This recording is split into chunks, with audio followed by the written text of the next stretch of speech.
Alrighty, welcome back to the Full Noise podcast, and I'm very excited actually to be speaking once again with YUSSI. You're actually my first guest I've had on twice, so welcome back to the podcast, YUSSI. How are we? How are we? Yeah, it's good to be back. I know definitely in lieu of all the stuff coming out, I definitely wanted to hop on a chat with you. Yeah, totally. So yeah, I actually thought it was a longer ago that we spoke, like maybe even last year, but it was only this year, but the start of this year. But yeah, so much has happened since then. How has the year been for you? yeah, the year's been great. It's had its ups and downs. I think it was definitely a high note when I did the Lude Chase and Status tour. Yep. That was crazy. That 2 weeks was like, getting a proper taste of touring, flying around, playing all these big shows, hanging out with all these great people. And then after that, not a whole lot of opportunities came, and I had a string of releases. I had to do a bunch of self releases, and I saw a bit of a drop in streams and stuff, and then it seemed to stagnate a bit. So I went into a little bit of a rut in the middle of the year, and I started noticing also that how important social media had become. Hmm. So yeah, I won't lie, I did start struggling a bit with I guess the motivate, not the motivation actually. It was just, I guess, just not having a whole lot of wins Yep. after having a high note, and suddenly you feel like you're backtracking. So that wasn't too good. But now I've been coming back out of that. Obviously, you just got to keep working, and eventually the tides change. And it'll pay off. I appreciate you talking about that because I feel like not many people really talk about that because obviously, there are lots of highs and lows, especially in this industry. You can have these huge highs, like you say, you're going on tour, and then, yeah, it can change so quickly. So I appreciate you talking about that. Yeah, of course, man. I think the one of the things is you associate a lot, like your emotion that comes from this. It can be very tangential to what's happening, Hmm. and it's sort of, if when you're having a good string of releases and if you're playing a bunch of cool shows, it's cool. But like when the opposite happens, it's hard to separate yourself from that, especially when you put all of your time and energy into something and it is your passion and you care so much about it. You unfortunately, it's hard to uh, be stoic or whatever it is, and do the whole thing of separating yourself from this thing that you put your heart and soul into every day. Yeah, yeah, absolutely. I wonder, are you a bit of an overthinker like myself? Like when things, like let's say you aren't getting bookings or that sort of thing, do you suddenly start stressing and overthinking your craft or what you've been doing and that sort of thing?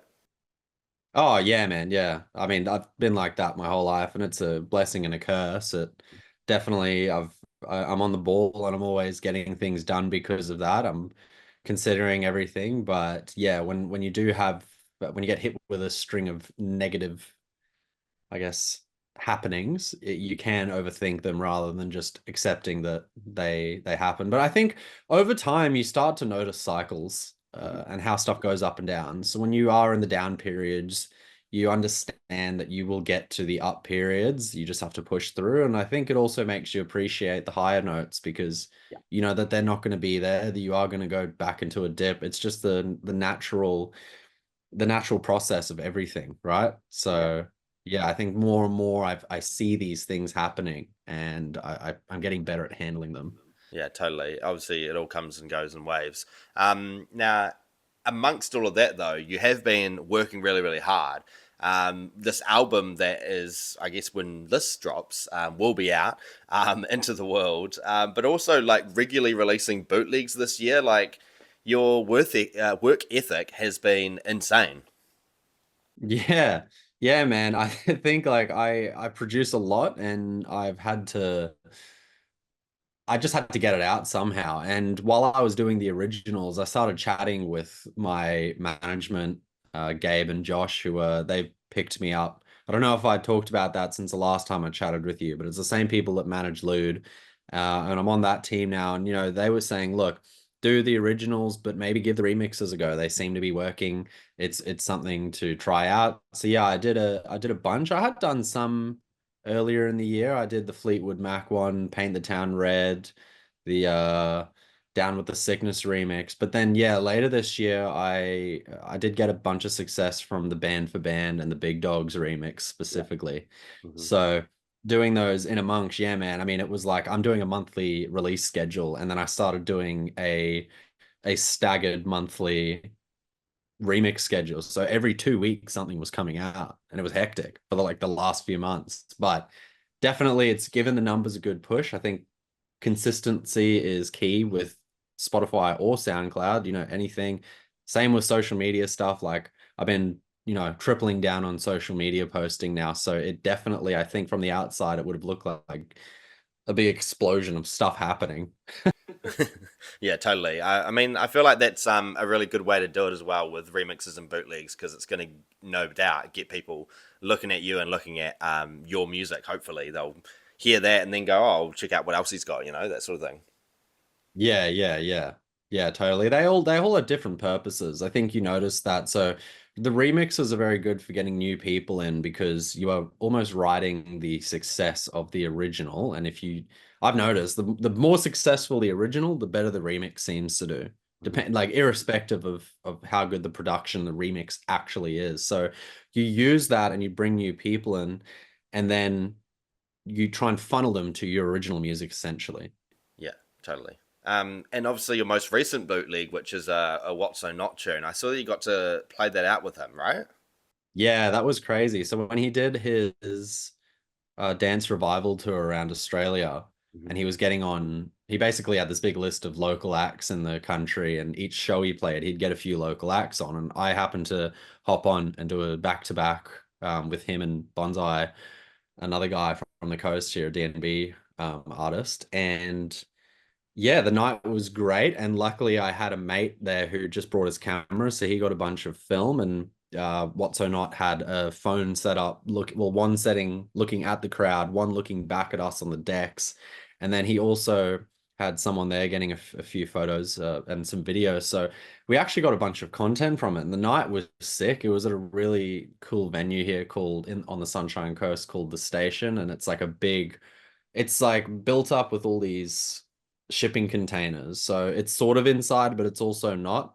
And yeah, I mean, I don't know if there was somewhere between 600 and 1,000 people there.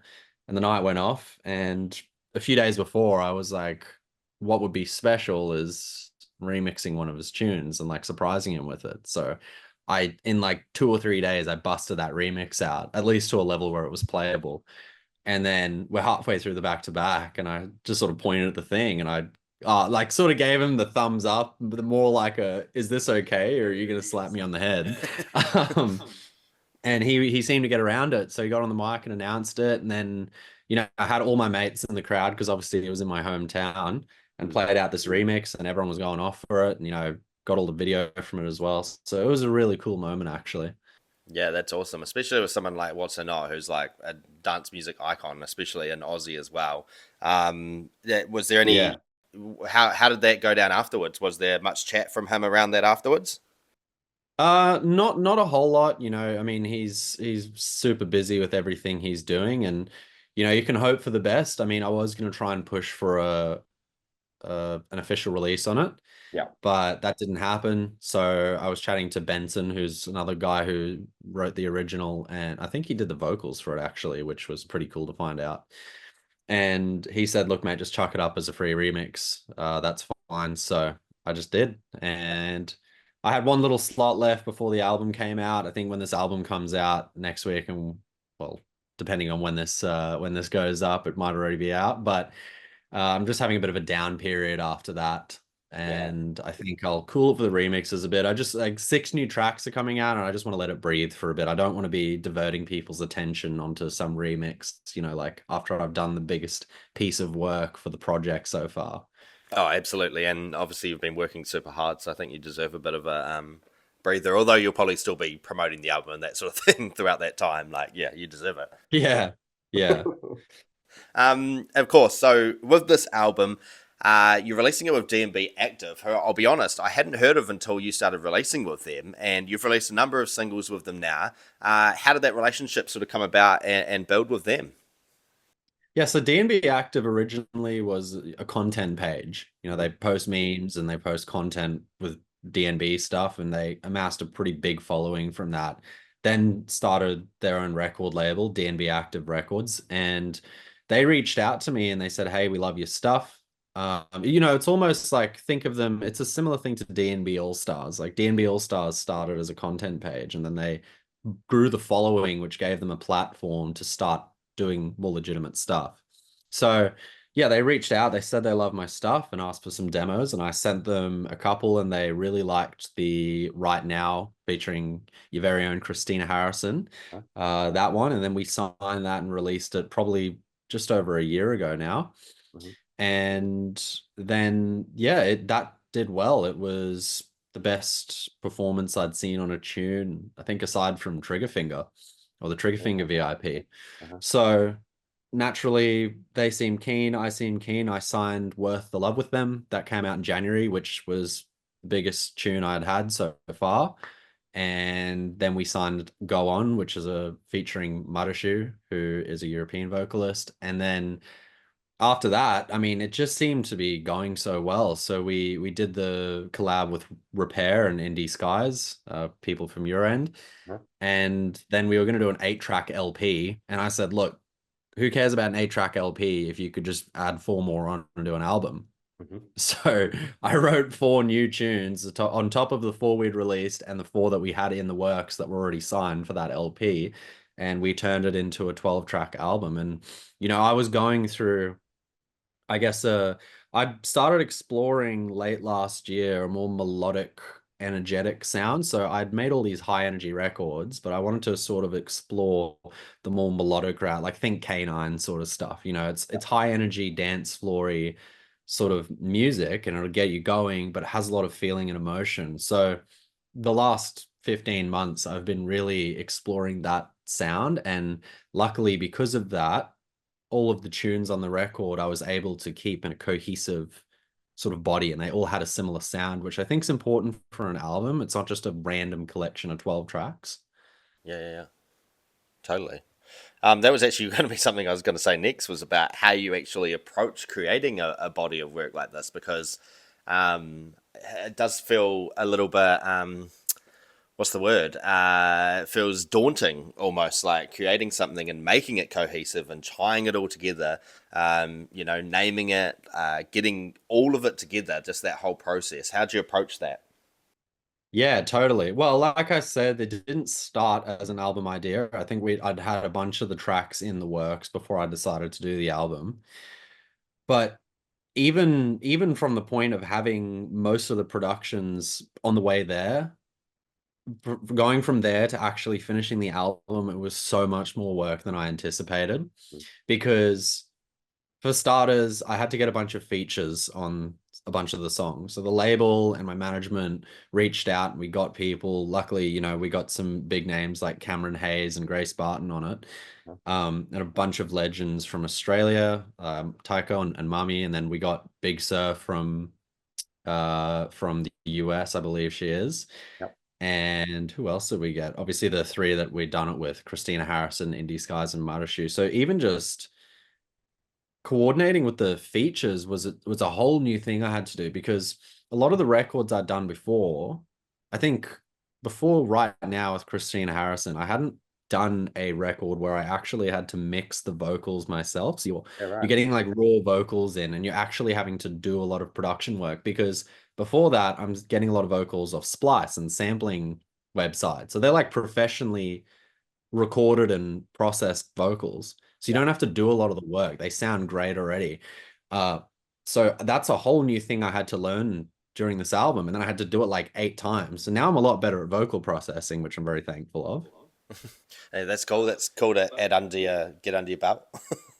Yeah, yeah, totally. But also working with them for like the creative vision of the album. So the album, it's called Nonstop. Hmm. And the essential, like I might be butchering this and trying to say it in a sentence or two, but the message I wanted to provide with the album is if you're in a low spot, you can get out of there, you can get to a high spot, you can get to where you want to go. And it's just about pushing through it, pushing through all the bullshit and getting there. And there was this message that I had to not only, I guess, convey through the songs and through the production, which I'll get into, but just through the lyrics as the first point of contact, 'cause, that's what people are listening to and singing along to.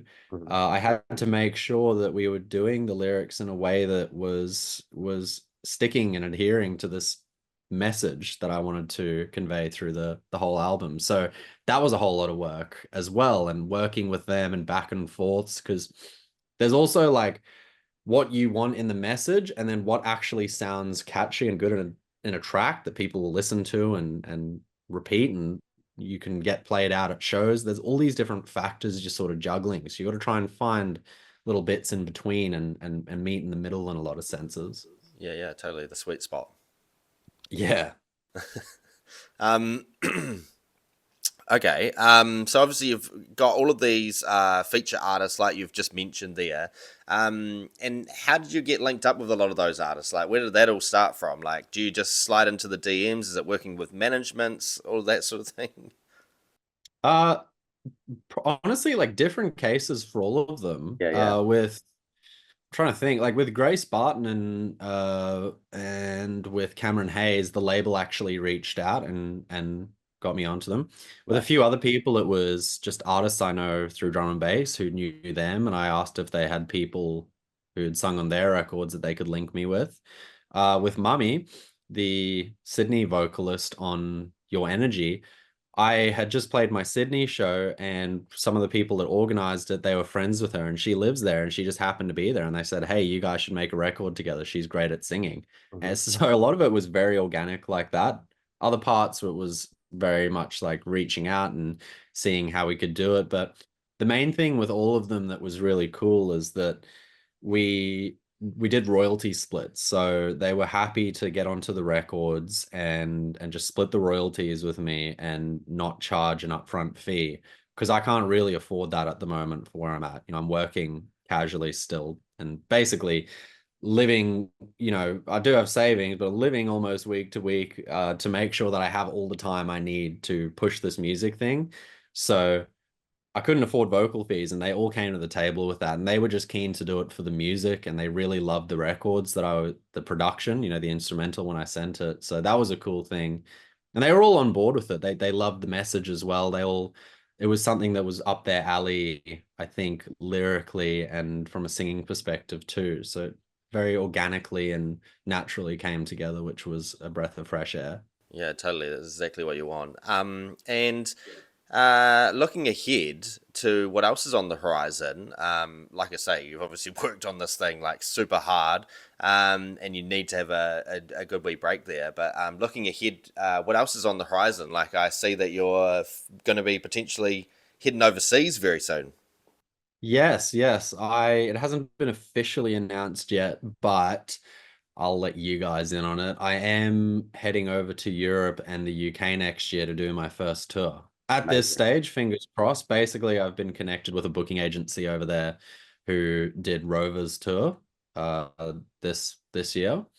And yeah, they same thing. They said they'd been following me for a while. They liked what the project was doing and they were interested in building up a tour. So that's currently what they're doing, is doing all the back end work and setting it up. But it looks like probably somewhere between May and August next year.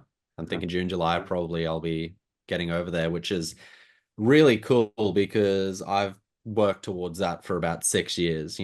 Getting the UK European tours as an Aussie drum and bass artist it's one of the big milestone points that you work towards. So I love. that's really cool to see that coming in. And like, yeah, anyone who's followed me knows that I log my hours, and I've been going for this 10,000 hour goal, and I think I'm at like 9.5 at the moment. So it's cool to see that now that I'm coming down these last, each 100 hours that I'm getting closer to this 10,000 hour goal, it seems like a bunch of milestones are starting to get hit, and it's starting to feel very real. So all this work and time and effort that's gone in, and bloody, bashing your head against the wall at many points, and the lows and the highs, it's starting to work itself out, it's a nice feeling. Yeah, totally. I'm stoked for you on that. So where can we find the album? How do we follow you? All of the important details.